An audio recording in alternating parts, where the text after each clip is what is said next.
বাঘ ভেবে আতঙ্ক, উলুবেড়িয়া থেকে উদ্ধার মেছো বিড়াল। উলুবেড়িয়া থানার অন্তর্গত পীরপুর মালিক পাড়ার বাসিন্দা উত্তম মালিকের বাড়ির বাথরুম থেকে উদ্ধার হলো পূর্ণবয়স্ক একটি মেছো বিড়াল। প্রথমে এটিকে বাঘ ভেবে এলাকায় আতঙ্ক ছড়ায়। ঘটনাস্থলে ভিড় সময় কয়েকশো মানুষ। স্থানীয় বাসিন্দা মানসী দলুই মারফত খবর পেয়ে ঘটনাস্থলে পৌঁছায় সংরক্ষণকারী চিত্রক প্রামাণিক ও সুমন্ত দাস। ঘণ্টাখানেক পরে বন বিভাগের উদ্ধারকারী দল এসে এলাকার কিছু সচেতন যুবকের সহযোগিতায় মেছো বিড়ালটিকে উদ্ধার করে।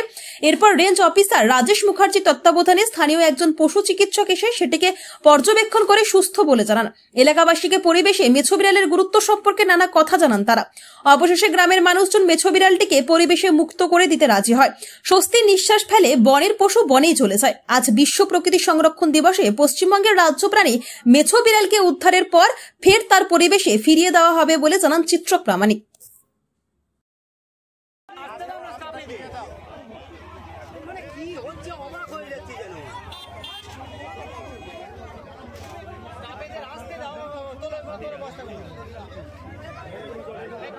আচ্ছা, এই যে প্রাণীটা দেখলেন, এটাকে সবাই বাঘ চিতাবাঘ বলছে।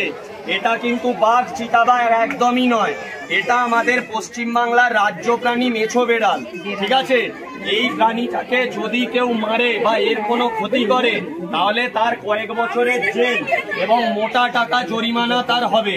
তাই এই প্রাণীটা আমাদের গর্ব যে পশ্চিমবাংলার রাজ্য প্রাণী। এটা একটা গৃহপালিত বিড়ালের চেয়ে একটু বড়। তাই এই প্রাণীটাকে বাঁচানো আমাদের সবার কর্তব্য। এবং এরা আপনার এলাকায় থাকলে ইঁদুর, বিষধর সাপ, সেগুলোকে এরা খেয়ে নেবে। ঠিক আছে, তাই এটা আপনারা মিলে বন দপ্তরের স্টাফেরা আছেন, স্যারেদের পারমিশন নিয়ে আপনার এলাকাতেই রিলিজ করে দেওয়া হবে। যেহেতু এই ইনজিওর্ড নয়, এ সুস্থ, তাই আপনারাও কেউ একে বাঘ চিতাবাঘ বলবেন না, বলবেন মেছো বিড়াল। আচ্ছা, আমরা এখন আছি হচ্ছে পীরপুর মালিক পাড়া।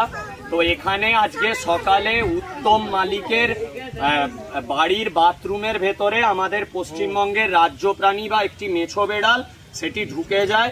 তো এলাকায় একটু চাঞ্চল্য ছড়ায়, অনেকে এটাকে আবার বাঘ চিতাবাঘ বলে। তো আমি এখান থেকে মানসী আমাদেরকে খবর দেয়, মানসী দলুই আমাদেরকে খবর দেওয়ার পর আমি ও সুমন্ত আসি এবং আমরা হাওড়া বন বিভাগকেও জানাই, বন বিভাগের স্টাফেরাও আসে।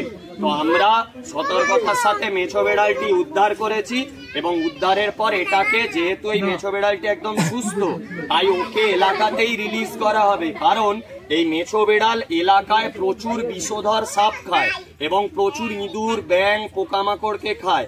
এরা মানুষের কোনো ক্ষতি করে না বা মানুষকে অহেতুক কোনো আক্রমণই করে না।